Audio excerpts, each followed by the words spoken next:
Hola, bona tarda.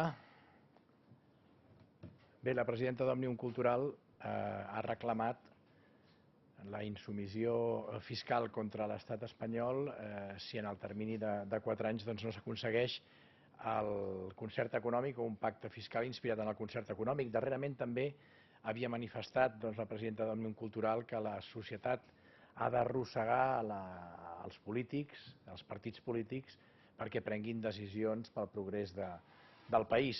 M'agradaria fer unes petites reflexions sobre aquesta qüestió. Sempre he aplaudit els moviments socials, per tant, les iniciatives que neixen de la ciutadania, que al cap i a la fi també sabem que en moltes ocasions aquestes iniciatives han tingut el coratge de fer un pas més que els partits polítics en la defensa dels drets i llibertats dels ciutadans i ciutadanes de Catalunya. També ho he dit molts cops que sense poder polític tot el que fa referència a crides, manifestacions i reivindicacions socials poden caure en la indefinició o en un brindis al sol. Per tant, entenc l'objecció fiscal com un pas més en positiu, és un pas més en positiu encaminat en la direcció de que Catalunya disposi de tots els seus recursos. I al meu entendre és l'única fórmula per superar la crisi econòmica que pateix la ciutadania. Per tant, l'objecció fiscal l'entenc com un acte de desobediència civil que només pren força si hi ha acció política. És per això que demano als partits polítics catalans, especialment a Convergència i Unió, que té la responsabilitat de governar el país, i molt especialment al president, el molt honorable president de la Generalitat, l'Artur Mas, que assumeixin aquesta responsabilitat i que liderin aquest moviment social del que és l'objecció fiscal. I realment ho dic perquè cada cop hi ha més ciutadans de Catalunya que creuen en la sobirania plena i per tant entenc que se'ls ha de fer confiança. I el que cal és prendre decisions en qüestions que són necessàries i honestes, com és aquesta proposta de l'objecció fiscal, de la insubmissió fiscal.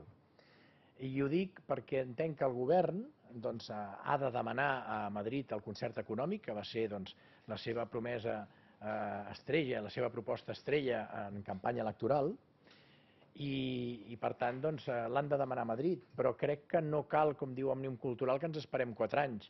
Penso que el govern, en paral·lel a la negociació per al concert econòmic, el que ha de fer és liderar i donar suport al que és aquest moviment de l'objecció o insubmissió fiscal.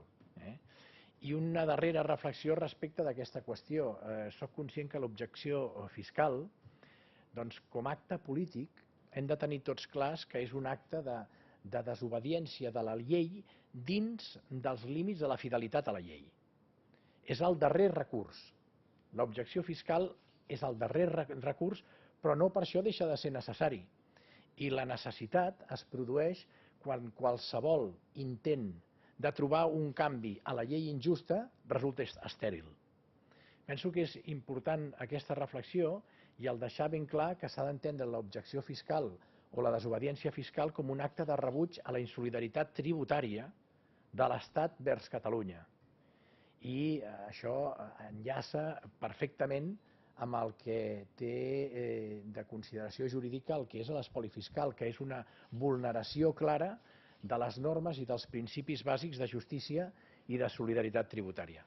Bé, volia fer aquestes reflexions perquè considero que aquesta proposta de la desobediència fiscal, de l'objecció fiscal, des del punt de vista legal, presenta revestiments d'una clara legalitat, és legítim i, a més, és legal i legítim dins del règim jurídic del compliment de les obligacions tributàries.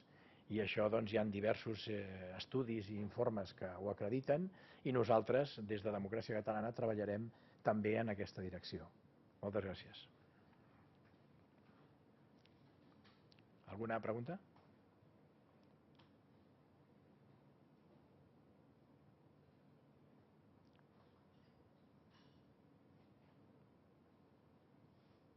Em preguntes? Ha quedat clar. Gràcies. Molt bé.